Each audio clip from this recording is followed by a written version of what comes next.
EU-backed Juncker to head Commission in blow to UK Prime Minister David Cameron called it a serious mistake. "This is going to be a long, tough fight," he said.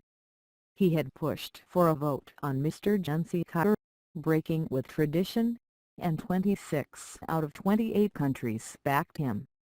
Only Mr Cameron and Hungarian PM Viktor Orban voted against him. Mr Juncker is also likely to win the vote by Euro MPs. It is the most powerful job in Brussels. The Commission drafts EU laws, oversees national budgets, enforces EU treaties and negotiates international trade deals. Mr Cameron believes Mr Juncker is too much in favour of closer political union and might block EU reform. "This is a bad day for Europe. It hands new power to the European Parliament," Mr Cameron said. "This whole process has simply reinforced my conviction that the EU has to change." New procedure. Mr Cameron objected to the way Mr Juncker, a 59-year-old veteran of Brussels deal-making, was put forward. He was lead candidate of the centre-right European People's Party which won last month's European elections. "I've told EU leaders they could live to regret the new process for choosing the Commission President," Mr Cameron tweeted after the decision. He told them it was a sad moment for Europe and expressed his disappointment it has reached this point.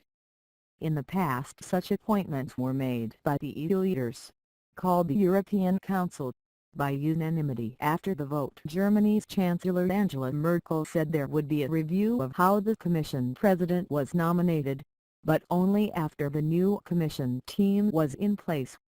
She said Europe was ready to address British concerns about its future direction, and that she shared Britain's ideas about what the EU should be like.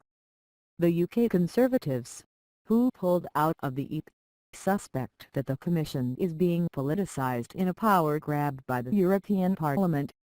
But Mr Juncker's supporters value his record of consensus building and commitment to EU integration.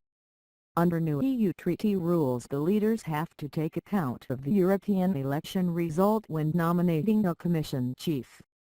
The Parliament will vote on Mr Juncker in mid-July. Mr Cameron's bid to block Mr Juncker suffered a major setback this week when his allies changed tack.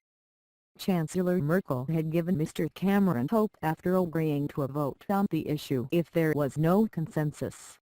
But both the Netherlands and Sweden, normally close to UK positions in Europe, later said they would back Mr Juncker.